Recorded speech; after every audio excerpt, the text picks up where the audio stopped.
নবী মুস্তাফা বলেছেন তোমরা নামাজে বিনয় হও। নবী মুস্তাফা বলেছেন তোমরা এই কেন কান ঝাড়ছো।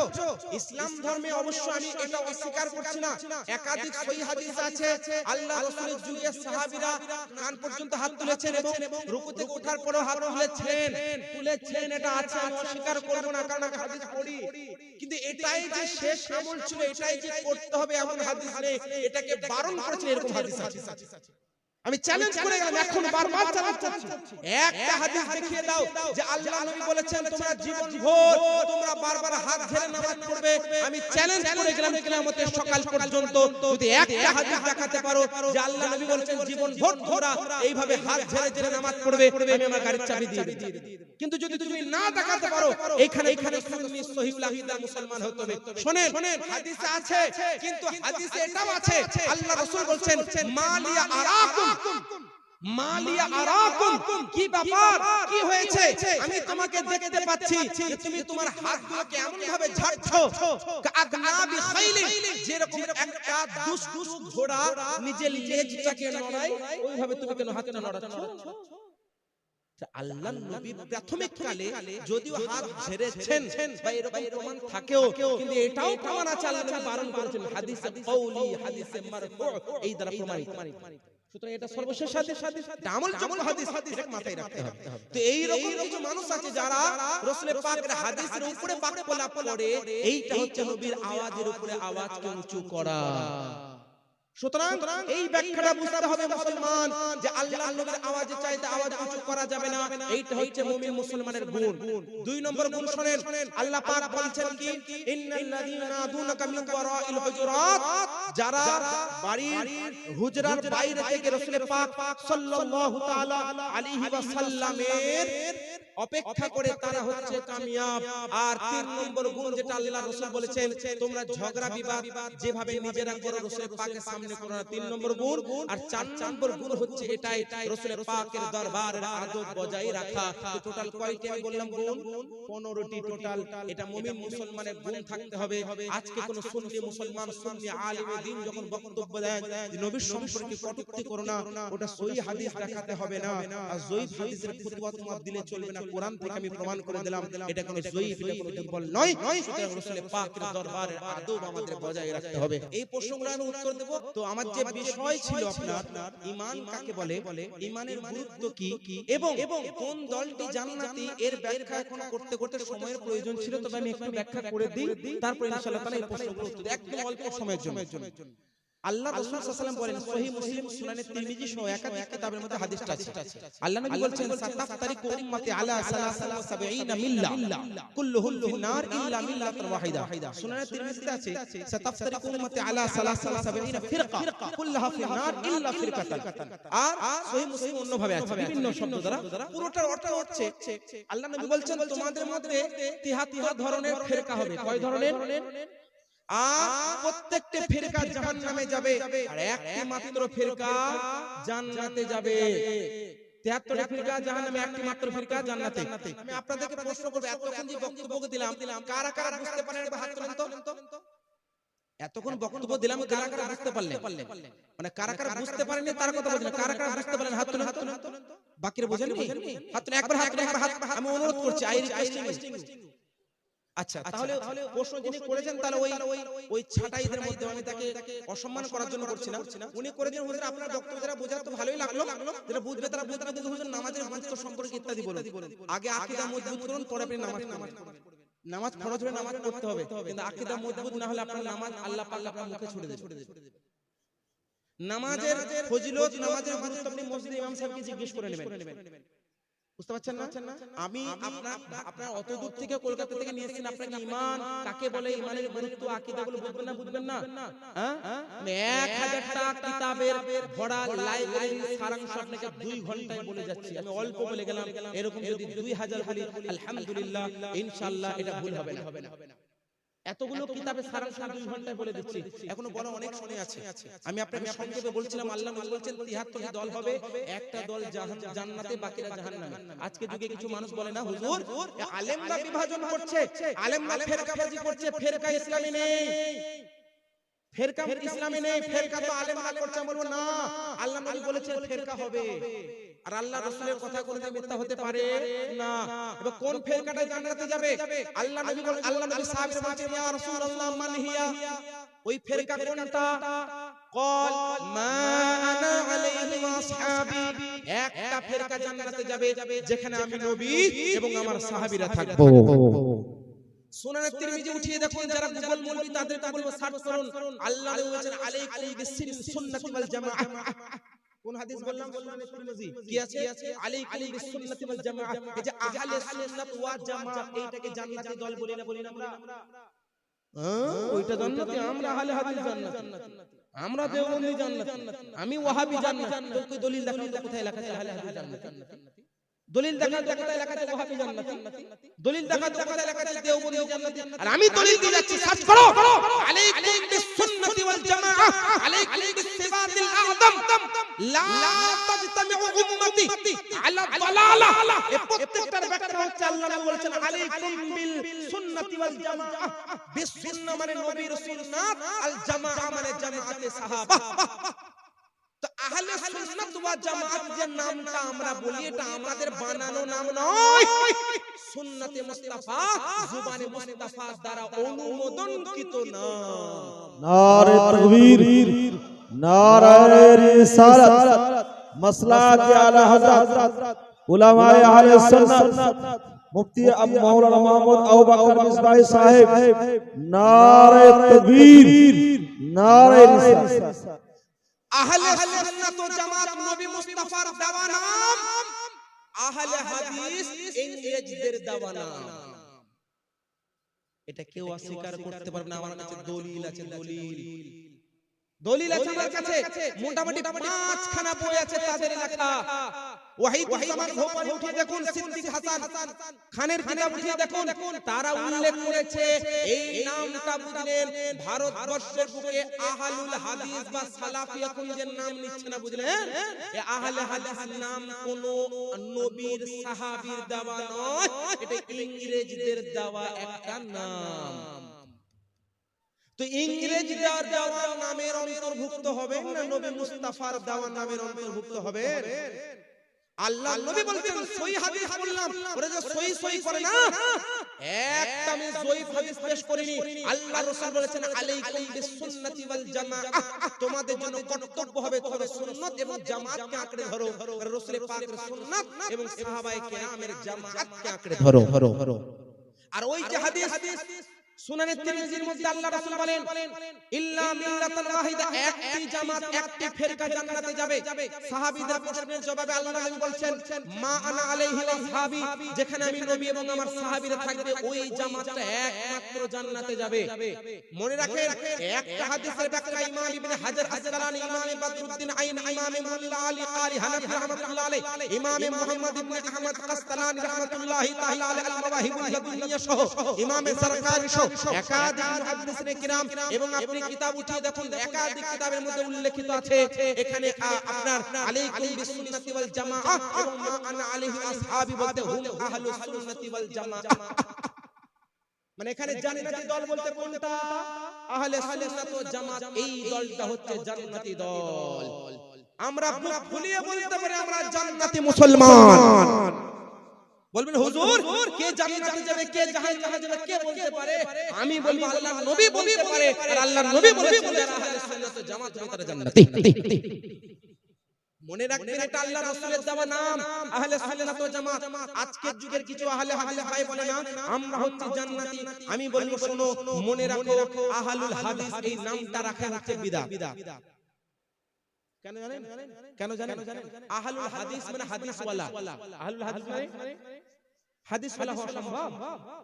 আল্লাহ নবীর হাদিস কতগুলো সেই তো জানেন না? আল্লাহ নবীর হাদিস কতগুলো? আমি একদম সূক্ষ্ম বিষয় বলছি। আল্লাহ নবীর কয়টা হাদিস কেউ জানে? কেউ জানেন? আরে আপনারা তো বাদ দিন, এই যে 20 বছর আমরা যে 20 বছর 25 বছর পড়েছি না, আমরা জানি আল্লাহ নবীর কতগুলো হাদিস। কেউ জানেন গো হুজুর আপনারা? আমরা কেউ জানি না। আমি জানি না। 1 লক্ষ হাদিস আলহামদুলিল্লাহ আমি এখন পর্যন্ত পড়েছি। 1 লক্ষ হাদিস অধ্যয়ন করেছি আলহামদুলিল্লাহ। নানান কিতাবে। আপনাদের দোয়াতে আল্লাহ পাক আরো পড়ব।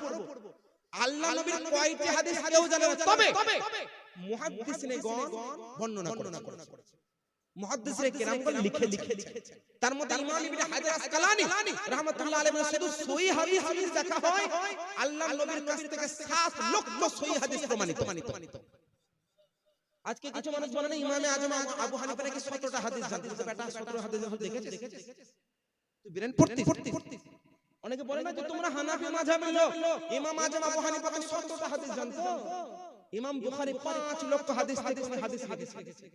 কি বলে ইমাম বুখারী 5 লক্ষ হাদিস থেকে হাদিস লিখেছেন, আর তোমরা ইমাম আজম আবু হানিফাকে মানো, ওনার তো 17টা হাদিস মুখস্থ ছিল। বলে না গো। আবার আজকে যে বাদর রাহুল উঠেছে আপনাদের মুর্শিদাবাদে, বিরাদার রাহুল, এই পশ্চিম বাংলায় তো ঠাই নেই, বাংলাদেশে কি করছে করে না বিরাদার রাহুল বলছে শোনো, ইমাম আজম আবু হানিফা যার জন্ম 150 হিজরি ওয়াফাত হচ্ছে 80 হিজরি ওয়াফাত হচ্ছে 150 হিজরি, ইমাম মালিক তারপরে ইমাম শাফি তারপরে ইমাম আহমদ বিন হাম্বল তারপরে মোটামুটি 80 হিজরির পরে ইনাদের জন্ম। তাহলে আমরা 80 হিজরির পরে ইসলাম বুঝবো না 11 হিজরি পর্যন্ত ইসলাম বুঝবো? বলেন বিরাদার রাহুল বলছে আল্লাহ নবী মদিনায় যখন হিজরত করলেন 11 হিজরিতে ওনার ওফাত হয়। 11 হিজরির মধ্যে আল্লাহ কোরআন নাযিল করলেন সূরাতুল মাইদা, আল ইয়াউমা আকমালতু লাকুম দীনাকুম ওয়া আতমামতু আলাইকুম নি'মাতি ওয়া রাদিতু লাকুমুল ইসলাম দীনা। আল্লাহ বলছেন হে নবী আমি তোমার জন্য তোমার উম্মতের জন্য তোমার দ্বীনকে আমি পরিপূর্ণ করে দিলাম। এই বাদর রাহুল বলছে কোরআন বলছে দ্বীন পরিপূর্ণ করে দিলাম, আর এরা হাদিস নিচ্ছে, এরা মসলা নিচ্ছে, ইসলাম নিচ্ছে ইমাম আজম আবু হানিফার কাছ থেকে, যার জন্মই হয়নি নবীর যুগে, সে জন্ম হয়েছে 80 হিজরিতে। তো আমরা ইসলাম 80 হিজরি থেকে নেব না 11 হিজরি পর্যন্ত নেব? আপনিও বলুন তো it is logical fact, it is fact. I will not learn hadith by Imam Azam Abu Hanifa.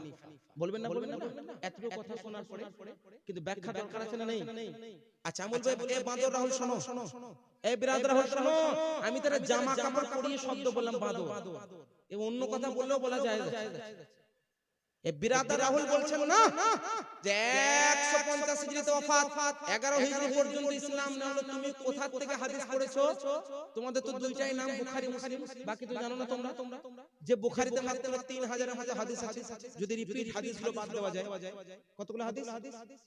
তো বুখারী মুসলিম নিয়ে খুব বেশি 7000 হাদিস হবে, রিপিট হাদিসগুলো বাদ দিলে কত হাজার? আমি বলি ইমাম ইবনে হাজার আসকালানি বলেছেন 7 লক্ষ সহিহ হাদিস আছে। তো তুমি বেটা বলছো সহিহ হাদিস কেন? তো বুখারী মুসলিম তো মাত্র 7000 হাদিস, রিপিট হাদিস বাদ দিলে তো 7 লক্ষ থেকে তুমি বেটা মাত্র 7000 হাদিস পড়ছো। আচ্ছা এবার আরো শুনেন, যারা বলে আমরা বুখারী থেকে হাদিস ওরা নিই তো, আচ্ছা ইমাম বুখারীর জন্ম কবে জানেন? ইমাম বুখারীর জন্ম কবে জানেন? 194 হিজরি। কত বললাম? আর ইমাম আজম আবু হানিফার ওফাত কবে? 150 হিজরি। আরে বেটা ইমাম বুখারী আমার মাথার তাজ, আরে তোমাকে আমি এই কথা অনুযায়ী যুক্তি দিয়ে উত্তর দিচ্ছি। তুমি বলছো ইমাম আজম আবু হানিফাকে যারা মানো তারা 11 হিজরির ইসলাম নাও না, তোমরা 50 হিজরির পরে ইসলাম না, 80 হিজরির পরে ইসলাম নাও। আমি বলবো বেটা রাহুল শোনো, আমি ইমাম আজম আবু হানিফার হাদিস নিই কারণ তিনি সাহাবীর কাছ থেকে হাদিস নিয়েছেন। বলুন সুবহানাল্লাহ। উনি সাহাবীর কাছ থেকে, আমি আরো উত্তর দিচ্ছি শুনেন। ইমাম আজম আবু হানিফার ইন্তেকালের মোটামুটি 44 বছর পরে ইমাম বুখারীর জন্ম। কত বছর পরে? ইমাম বুখারীর জন্ম হয়েছে ইমাম আজম আবু হানিফার কত বছর পরে? তো বেটা আমাকে তুমি বলছো যে তোমরা 80 হিজরিতে ইসলাম, তুমি কত হিজরি ইসলাম নিচ্ছ রে ভাই? তুমি তো 194 হিজরি ইসলাম নিচ্ছ। এখানে হিজরি আর সংখ্যা দেখে ইসলাম বোঝা যায় না, হিজরি আর সংখ্যা দিয়ে ইসলাম বোঝা যায় না। আমি ফ্যাক্টের কথা বলছি শোনো, কারণ গুগল বলে কথাগুলো পাবে না যেটা আমি বলছি। একটা হয় তানজিলে দ্বীন, কি বললাম? একটা হয় তাকমিলে দ্বীন, আর একটা হয় তামকিনে দ্বীন, আর একটা হয় তাদবিনে দ্বীন। পুরো গুগল ঘেটে নিয়ে তুমি পাবেন। কেন পাবে না? তানজিলে দ্বীন মানে হচ্ছে ইসলাম বা দ্বীন নাজিল করা, এটা কে করেন? আল্লাহ। তাকমিলে দ্বীন মানে দ্বীন পরিপূর্ণ কে করেছেন? আল্লাহ করেছেন। কার মাধ্যমে? নবী মুস্তাফার মাধ্যমে। ইয়া আইয়ুহার রাসূল বাল্লিগ মা উনজিলা ইলাইক, কোরআনের আয়াত। হে নবী যা যা আপনাকে দেওয়া হয়েছে আপনি পাঠিয়ে দিন। আল-ইয়াউমা আকমালতু লাকুম দীনাকুম, আল্লাহ নবীর উপর নাযিল হয়েছে। তো তানজিলে দ্বীন কে করেন? আল্লাহ। তাকমিলে দ্বীন কার মাধ্যমে হয়? নবী মুস্তাফার মাধ্যমে। আর তামকিনে দ্বীন মানে দ্বীনকে শক্তি দেওয়া, ওমর ফারুক রাদিয়াল্লাহু আনহু যখন ইসলাম গ্রহণ করেন, প্রথম মক্কার দরজা, কাবা ঘরের দরজা খুলে এলান করলেন ইমাম ওমর ফারুক রাদিয়াল্লাহু আনহু, আজকের পর থেকে কাবা ঘরের ভিতরে আল্লাহর ইবাদত হবে, কোন কুরাইশি ব্যক্তির, কোন কাফের মুশরিকের হিম্মত থাকলে চলে এসো। वो जज्बा उमर था कि जुबान उमर के सामने किसी की आवाज नहीं उठी। उमर फारूक रदियल्लाहु अन्हु माध्यम দিয়ে ইসলাম কবি হয়েছিল, আবু বকর সিদ্দিক রাদিয়াল্লাহু আনহুর মাধ্যম দিয়ে আল্লাহ রাসূল সাল্লাল্লাহু আলাইহি ওয়াসাল্লাম সহযোগিতা করেছেন আবু বকর সিদ্দিক। উসমানে গনি মাল দৌলত দিয়ে ইসলামে সহযোগিতা করেছেন। মাওলা আলী নিজে জান প্রাণ বিসর্জন করেছেন ইসলামের জন্য। তো সাহাবাগণ ইসলামকে কুওয়াত দিয়েছেন, কি করেছেন? কুওয়াত, শক্তি দিয়েছেন। তো তামকিনে দ্বীন কারা করেছেন? সাহাবাগণ। আর একটা তাদবিনে দ্বীন, কি বললাম? মানে দ্বীনকে মুতাওয়াদ্দাল করা, মানে লিখিত করে সমস্ত দ্বীনকে সুরক্ষিত করা। এবার শুনেন, যারা এই সংখ্যার হিজরিয়ে পড়ে আছে না বিরাদার রাহুলকে বলছে, শোনো, খতিব বাগদাদি তারিখ বাগদাদের মধ্যে, আত-তাবকাতুল কুবরার মধ্যে, আত-তাবকাতুশ শাফিইয়ার মধ্যে এবং একাধিক মুহাদ্দিসিনগণ বর্ণনা করেছেন, তার মধ্যে খতিব বাগদাদি উল্লেখ করেছেন, আউয়ালু মান দাওয়ানা হাদিহিল আহাদিসিল মুবারাকা ইমাম আল-ইমামুল আযম আন-নু'মান ইবনে সাবিত রাদিয়াল্লাহু আনহু। ইমাম আজম আবু হানিফা হচ্ছেন প্রথম মহান ব্যক্তি যিনি সমস্ত দ্বীনকে ধারাবাহিকভাবে অধ্যায় অধ্যায় লিখিতভাবে সুরক্ষিত করেছেন ইমাম আজম আবু হানিফা। সাহাবীরা হাদিস কোরআন সিনাই সুরক্ষিত রেখেছেন, তাদের লেখার দরকার হয়নি, কিন্তু প্রথম ব্যক্তি ইমাম আজম আবু হানিফা যিনি ইসলামকে নামাজের বিবরণ, তাহারাতের বিবরণ, রোজার বিবরণ, যাকাতের বিবরণ, হজের বিবরণ, আকিকার বিবরণ, খতনার বিবরণ, খাওয়া দাওয়ার বিবরণ, ব্যবসার বিবরণ, বিক্রি ক্রয় বিক্রির বিবরণ, লালন পালনের বিবরণ, পিতামাতার অধিকার, সব কিছুকে কোরআন হাদিস থেকে অধ্যায় অধ্যায় কে মুদাওয়ানা করেছেন, কে লিখেছেন? প্রথম ব্যক্তিকে ইমাম আজম আবু হানিফা। তো ইমাম আজম আবু হানিফা যদি না লিখতেন, ইমাম বুখারী হাদিস ওইভাবে পেতেনই না। এটা ভুল হবে না। ইমাম আজম আবু হানিফা 7 জন সাহাবীর কাছ থেকে ডাইরেক্ট হাদিস নিয়েছেন। কতজনের কাছ থেকে? আর প্রায় 27 জন সাহাবীর সঙ্গে সাক্ষাৎ করেছেন। এক জায়গায় 25 জন সাহাবীর কথা আছে। আমি নিজে কুফা দেখেছি আলহামদুলিল্লাহ, যে কুফাতে ইমাম আজম আবু হানিফা রাহমাতুল্লাহ আলাইহি মাজার মুবারক আছে। একাধিক ইসলামের ইতিহাসে লেখা আছে, শুধুমাত্র কুফাতে মাওলা আলী যখন কুফাতে এলেন, কুফাতে আসার পরে রাসূল পাকের জামানার পর থেকে 2500 সাহাবী কুফার মধ্যে ছিলেন। আর আল্লাহ রাসূলের পরে সাহাবীদের পরে ইমাম আজম আবু হানিফার উপস্থিতিতে একাধিক সাহাবী ছিলেন। বাসরাতে গিয়েছে ইমাম আজম আবু হানিফা, ওখান থেকে হাদিস এনেছেন। এরকম নানান কিতাব আছে। তো ইমাম আজম আবু হানিফা হচ্ছেন তাবিঈ। কি হচ্ছেন? তাবিঈ। আর মনে রাখবেন, নুজহাতুন নাযার নুখবাতুল ফিকির উঠিয়ে দেখুন, হাদিসের ব্যাখ্যা যেমন আল্লাহ নবীর কথা, কাজ, সম্মতিকে হাদিস বলা হয়, সাহাবীর কথা, কাজ, সম্মতিকে হাদিস বলা হয়। ইমাম ইবনে হাজার আসকালানী বলেন তাবিঈনদের কথা, কাজ এবং সম্মতিকে হাদিস বলা হয়। আর ইমাম আজম যেটা বলেন ওটা হাদিস, উনি তাবিঈ, এটা প্রমাণিত। সুতরাং মনে রাখবেন, ইমাম আজম আবু হানিফা রাদিয়াল্লাহু আনহুকে যারা মানেন তাদের কথা বলি শুনেন। আজকে যুগে কিছু মানুষ বলে না যে আহলে হাদিস জান্নাত, আমি বলবো না, আহলে সুন্নাত ওয়াল জামাত জান্নাতি, কারণ এই নামটা আল্লাহর নবী দান করেছেন। আর আহলে সুন্নাত ওয়াল জামাতে 4টি মাযহাব আছে, হানাফি, শাফিঈ, মালিকি, হাম্বলি। কয়টা? মানে বলে হুজুর 4টা কেন? 4টাই কেন? বেশি কেন নয়, কম কেন নয়? আমি বলবো শুনেন, শতাধিক মাযহাব ছিল। হাদিস উঠিয়ে দেখুন, হাদিসের ব্যাখ্যার কিতাব উঠিয়ে দেখুন, আগে পড়ুন ভাই। গুগল থেকে 2, 5টা, 10টা, 12টা হাদিস পড়লে খালি হবে না। অনেকগুলো মাযহাব ছিল, অনেকগুলো শতাধিক মাযহাব ছিল, কিন্তু মাযহাবগুলোকে উম্মত গ্রহণ করেনি, সুরক্ষিত হয়নি। কিন্তু এই 4টি মাযহাব স্বীকৃত মাযহাব, 4টি ইমাম স্বীকৃত ইমাম, আর এখন পর্যন্ত 4টি ইমাম স্বীকৃত। 4টির মধ্যে যেটাকে মানবেন আপনি আহলে সুন্নাত ওয়াল জামাতের অন্তর্ভুক্ত। সুতরাং 4টি ইমামের মধ্যে যে কোনো একটা ইমামকে মানা আবশ্যক এবং অনিবার্য। কোরআনে পাক, পবিত্র কোরআন সূরা নাহল আয়াত নম্বর 43 উঠিয়ে দেখুন। আল্লাহ পাক রব্বুল আলামিন ইরশাদ করেন ফাসআলু আহলা যিকরি ইন কুনতুম লা তা'লামুন, তোমরা যারা জানো না জ্ঞানীদের কাছ থেকে জানো। জ্ঞানী বলতে কারা? এর ব্যাখ্যায় মুফাসসিরিন কেরাম বর্ণনা করেন যারা মুজতাহিদিন তাদের কাছ থেকে তোমরা জ্ঞান অর্জন করো, তাদের কাছ থেকে তুমি মাসলা পড়ো। আচ্ছা আমি বলেছিলাম হানাফি মাযহাবের যারা আপত্তি করে তাদের আমি ব্যাখ্যা দেব, দুই একটি ব্যাখ্যা দিয়ে দিই শুনেন। কিছু মানুষ বলে না, কেউ বলছে জায়েজ, কেউ বলছে না জায়েজ, কেউ বলছে হারাম, কেউ বলছে হালাল। এসে ইমামের চক্করে পড়লে হবে না, আমি ডাইরেক্ট কোরআন হাদিস থেকে বের করব। বলে না গো। আচ্ছা শুনুন, ইনাদের যে মতভেদটা এটা হাদিস ভিত্তিক মতভেদ, উসুল ভিত্তিক মতভেদ, তাফসীর ভিত্তিক মতভেদ, ব্যাখ্যা ভিত্তিক মতভেদ। এটা ব্যাখ্যা ভিত্তিক মতভেদ। আর তুমি আমি কি মতভেদ করছি? ইউটিউব ভিত্তিক, ফেসবুক ভিত্তিক, সোশ্যাল মিডিয়া ভিত্তিক। এই আলেম সেই বলছে, সেই আলেম সেই বলছে, কিন্তু ওনারা যে মতভেদ করবেন হাদিস ভিত্তিক, গভীর অধ্যয়ন করেছেন, হাজার হাজার হাদিসের মাধ্যমে অধ্যয়ন করেছেন। ইমাম মালিক 1 লক্ষ হাদিসের হাফেজ ছিলেন, ইমাম শাফিঈ 2 লক্ষ হাদিসের হাফেজ ছিলেন, ইমাম আহমদ বিন হাম্বল 10 লক্ষ হাদিসের হাফেজ ছিলেন, ইমাম আবু হানিফা 6 লক্ষ হাদিসের হাফেজ ছিলেন। লক্ষাধিক হাদিসের মাধ্যম দিয়ে ওনারা অধ্যয়ন করে মাসাইল বের করেছেন। ওনাদের এক অপরের মাধ্যম দিয়ে হয়তো কিছুটা আপনার মতবিরোধ দেখা যেতে পারে। আমি আপনি 2-4টা ভিডিও দেখে নিলাম সোশ্যাল মিডিয়া, ফেসবুকে, ইউটিউবে, আমাদের মতভেদটা তাদের মতভেদের সঙ্গে কম্পেয়ার করলে হবে? সহিহ বুখারী উঠিয়ে দেখুন, আল্লাহ নবী বলেন ইদা জিতাহাদাল হাকিমু ফাআসাবাহু ফালাহু আজরান ওয়া ইদা জিতাহাদাল হাকিমু ফাআখতা ফালাহু আজর। যখন কোন মুজতাহিদ, কোন হাকিমের ব্যাখ্যা হচ্ছে মুজতাহিদ, তিনটা ব্যাখ্যা তার মধ্যে একটা মুজতাহিদ যখন ইজতিহাদ করেন, ইজতিহাদ মানে কি? গবেষণা করেন কোরআন হাদিসে। গবেষণা করতে গিয়ে যদি সঠিক গবেষণা হয় তো 2টা নেকি পান, আর যদি ভুল হয় একটা নেকি পান। তো তুমি আমি ইউটিউব থেকে ভুল করলে জাহান্নামে যাবে। আর তারা মতবিরোধ, যদি হাদিস ভিত্তিক মতবিরোধ করেছে, ওটা ভুল হলে জাহান্নামে নয়, ওটা জান্নাতের রাস্তা একটা নেকি পাবে। আমি একটা হাদিস শুনে নিন, বুখারীর হাদিস, যারা বুখারী তো সহিহ হাদিস বলছে। আল্লাহ রাসূল বলেন ফালা ইউসাল্লিয়ান্না আহাদুকুম আল আসরা ইল্লা ফি বানি কুরাইজা। কি বললাম হাদিসটা?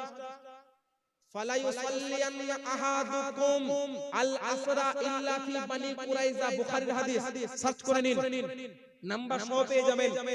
আল্লাহর নবী একদা সাহাবীদেরকে বললেন জোহরের মানে আসরের জন্য, যে তোমরা যতজন সাহাবী যাচ্ছ কেউ রাস্তাতে আসর পড়বে না, কেউ রাস্তাতে আসরের নামাজ পড়বে না, বানি কুরাইজায় যখন পৌঁছাবে ওখানে গিয়ে আসর পড়বে।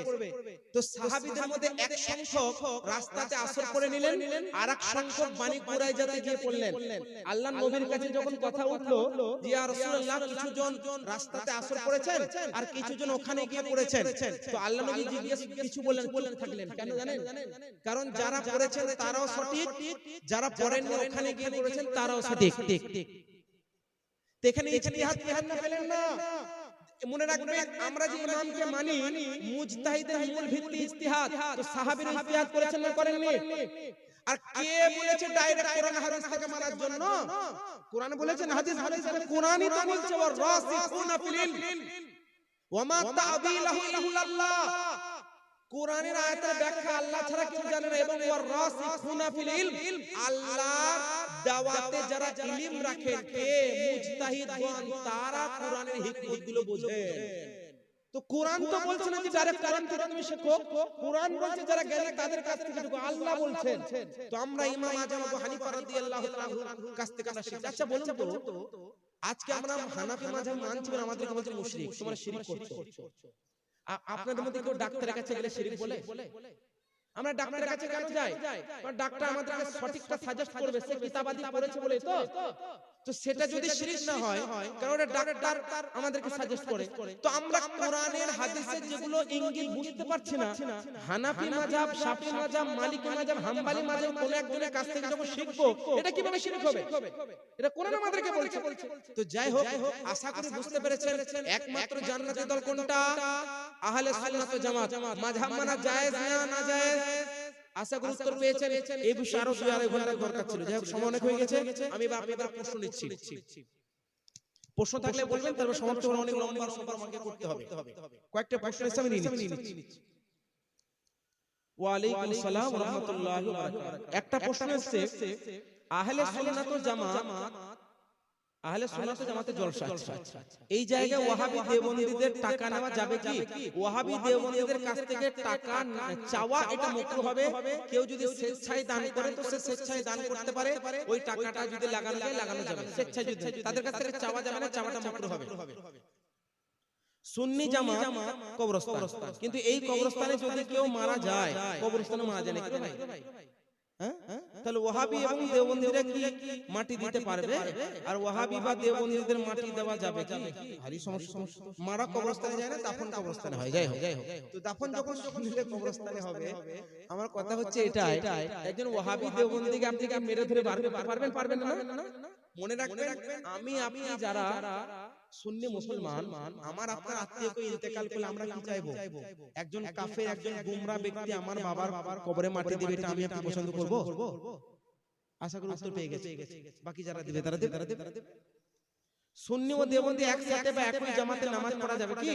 কোন ওয়াহাবি বা দেওবন্দির পেছনে নামাজ জায়েজ হবে কি? এই প্রশ্ন অনেকবার আসে। মনে রাখবেন, ওয়াহাবি দেওবন্দি বলে কোনো কথা নাই। যে ভাই মুসলমান নয়, যে গুমরা, না তাকে ইমাম বানানো জায়েজ হবে, না তার পেছনে নামাজ পড়া জায়েজ হবে, তার পাশে নামাজ পড়া উচিত হবে। কেন জানেন? সহিহ মুসলিমের হাদিস, আল্লাহ রাসূল সাল্লাল্লাহু আলাইহি ওয়াসাল্লাম বলেন, ফালা তুওয়াকিলুহুম ওয়ালা তুশারিকুহুম ওয়ালা তুনাকিহুম ওয়ালা তুজালিসুহুম ওয়ালা তুসাল্লু আলাইহিম ওয়ালা তুসাল্লু মাআহুম। অনেক লম্বা হাদিস, শেষ অংশটা বলছি। তাদের সঙ্গে নামাজ পড়বে না, তাদের জানাজাও পড়বে না। কারা? যারা গুমরা, যারা পথভ্রষ্ট, যারা বাতিল। আচ্ছা, যে বলেন নবী নাকি আমাদের মতো, তারা মুসলমান থাকবে? যাদের ধারণা যে আমাদের নবীর স্মরণ নামাজ এলে নাকি নামাজ হবে না, আর চতুষ্পদের স্মরণের নামাজ ওই ব্যক্তি পেছনে নামাজ হবে। যে বলে আল্লাহ নাকি মিথ্যা বলতে পারে, যদিও বলে না, বলুন নাউজুবিল্লাহ, তারা মুসলমান থাকবে? আমি একটা কথা হাওয়া বলছি না, প্রত্যেকটা দলিল আছে। তো তাদের পেছনে নামাজ পড়বেন না তাদের পাশে নামাজ পড়বেন? অ্যাভয়েড করবেন। লাউড স্পিকারে নামাজ হবে কি? আহলে সুন্নাত ওয়াল জামাতের মধ্যে দুই ধরনের মানুষের ব্যাখ্যা এবং তাহকিক আছে। সেটি হচ্ছে লাউড স্পিকারে নামাজ হবে কি হবে না।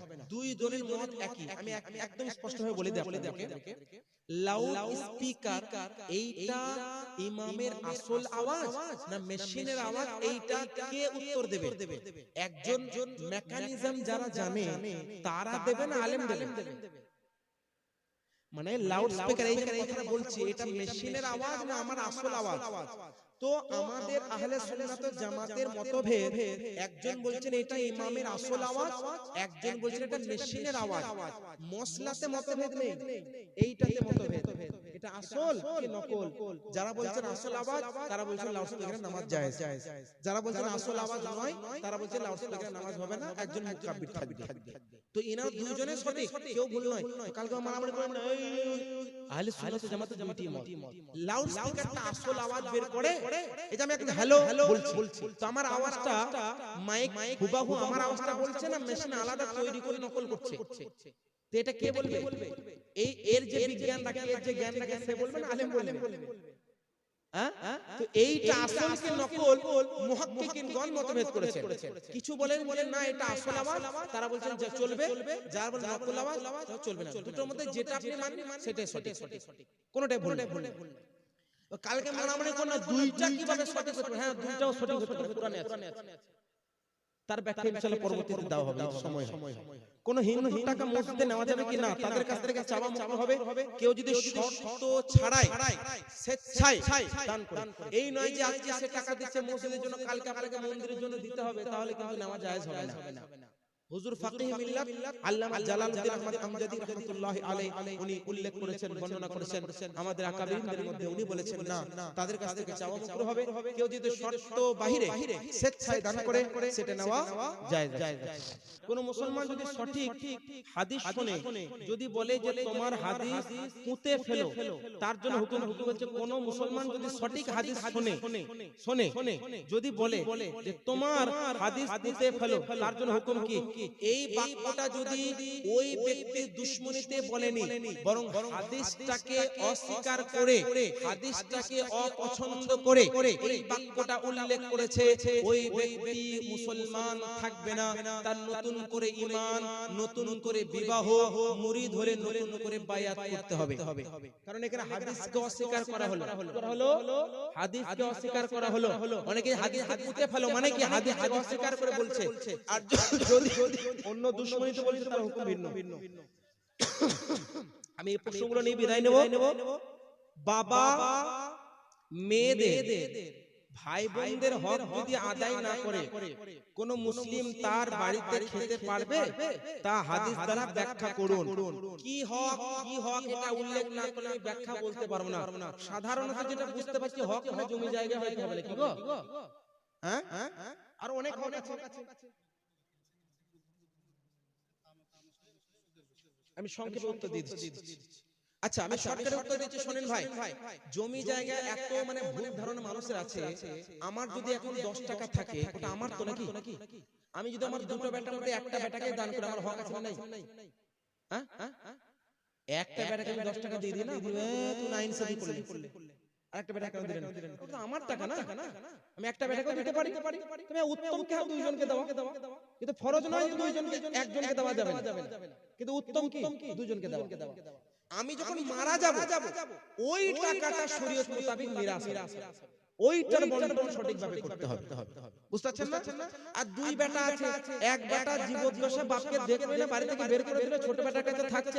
বাপ যদি ছোট বেটাকে লিখে দেয়, ছোট ভাই লিখে বাপ না ইনসাফ করেছে, তুমি যে জীবদ্দশা বাপকে দেখলে না, সেটা হবে না হিসাব। যেটা বুঝতে হবে, বাবা বেঁচে থাকা অবস্থায় নিজের সম্পত্তি যে কাউকে দিতে পারে, শরীয়তের কোনো ফতোয়া লাগবে না। হ্যাঁ, উত্তম আলাদা ব্যাপার, মুস্তাহাব আলাদা ব্যাপার, কিন্তু কোনো ফতোয়া লাগবে না। মারা যাওয়ার পর যে সম্পদটা ওইটা হচ্ছে মিরাস, ওইটা বন্টন নিজেরা করবে, ওর পদ্ধতি আছে। আচ্ছা, ওই বাড়িতে খাওয়া কেন খাওয়া যাবে? খাওয়া যাবে। কি হক মেরেছে না বলা পর্যন্ত ফতোয়া দিতে পারবো। বিয়েতে উপহার সামগ্রী নেওয়া জায়েজ কিনা? কি উপহারে ভাই? দেখুন, তোহফা আল্লাহ রাসূল পছন্দ করেছেন, তোহফা দেওয়াও পছন্দ করেছেন, কিন্তু কেউ বলেন না তাকে কিছু লাগবে না, কিছু লাগবে না। বাড়িতে গিয়ে ছেলের দোলা একটা গাড়ির শখ ছিল গো, রয়্যাল এনফিল্ড, এটা চাওয়া হলো না? বিয়ে করতে গেছে কিছু লাগবে না, কিছু লাগবে না, আর দুলা ভাইকে দিয়ে বলাচ্ছে বলো না একটা রয়্যাল দিবে, বলো না আইফোন দিবে। বুঝতে পারছেন না?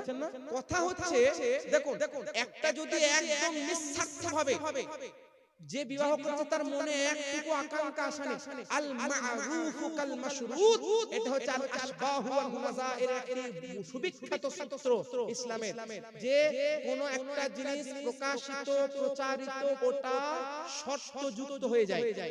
মানে সমাজে আছে যে কেউ এখন দেখবেন যারা বলে নেবো না ওরা বেশি নাই, যারা বলে নেবো না ওরা বেশি নাই, তো এরকম যে নেবো না ওরা বেশি নাই, এটা মানে একটা আল মারুফ কাল মাশরুত, ওটা না যায়।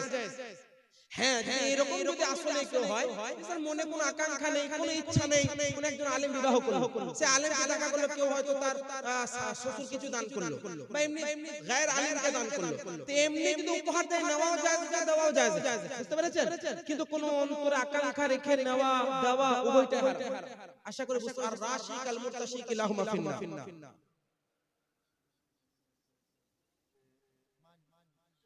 যৌতুক, আচ্ছা, অনেকে বিয়ে খেতে যায়, দিয়ে উপহার দেয়। আচ্ছা, এইটাকে যিনি খাওয়াচ্ছেন তার যদি নিয়ত হয় আমি খাওয়াবো, থাল খাবে, আমাকে টাকা দিবে, এরকম তার খাওয়ানো জায়েজ না। সুতরাং এরকম নিয়ত করাটা না যায়। হ্যাঁ, কেউ যদি স্বেচ্ছাতে সেটা বিষয় আলাদা, কিন্তু ওইটাকে রেওয়াজ করে নেওয়াটা উচিত নয়। কেউ যদি নামাজ না পড়ে তাহার যদি জানাজা না হয়, কেউ যদি নামাজ না পড়ে তাহার যদি জানাজা না হয়, তার বাড়িতে মিলাদ মাহফিল করে খাওয়া যাবে কিনা? হাদিস দ্বারা বুঝতে পারলাম না। কেউ যদি নামাজ না পড়ে তার যদি জানাজা লিখেছেন জানাজা না হয়, আচ্ছা জানাজা যদি নামাজ না পড়ে সে বিরাট বড় গুনাহগার। নামাজ এক ওয়াক্তের নামাজ জেনে বুঝে ছাড়লে তার অনেক গুনাহ, হাদিসের মধ্যে অনেক এরকম শাস্তির ঘোষণা আছে। তাই বলে সে কাফের হয়ে যায় না, সুতরাং তার জানাজা হবে। তারপরে আরে ভাই কেউ মারা গেলে তার বাড়িতে খেতে থরি না যাবেন? ইসালে সব যদি করে তো ওই খাওয়া যায়, ওটা তাবাররুক। প্রশ্ন করেছেন নিচে আছে, কোথায় আছে এটা? বিড়িতে তামাক থাকে, সিগারেট তামাক থাকে, জর্দা গুল থাকে, নেশা থাকে। দেখুন বিড়ি সিগারেট এগুলো মুবাহ, এগুলো কি বললাম মুবাহ। আমি আপনাদেরকে উৎসাহিত করছি না খাওয়ার জন্য, এগুলো একটা হেলথের জন্য ক্ষতিকারক, কিন্তু ইসলাম শরীয়তে আপনার এটাকে বলা হয়েছে এটা আপনার মুবাহ। আচ্ছা অনেকে এই নেশা জিনিসটা বুঝতে পারে না, নেশাটার ব্যাখ্যাই বুঝতে না। আহলে হাদিসরা তো একদম উঠে পড়ে লেগেছে সোশ্যাল মিডিয়াতে,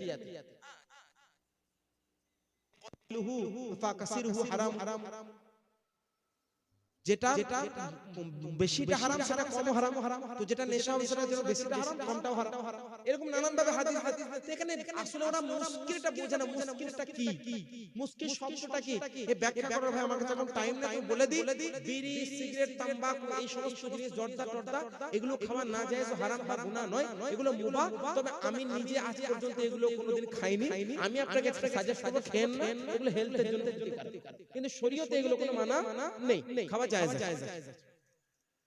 সুদ দেওয়া ও নেওয়া এটা কি হালাল নয়, পুরোপুরি হারাম।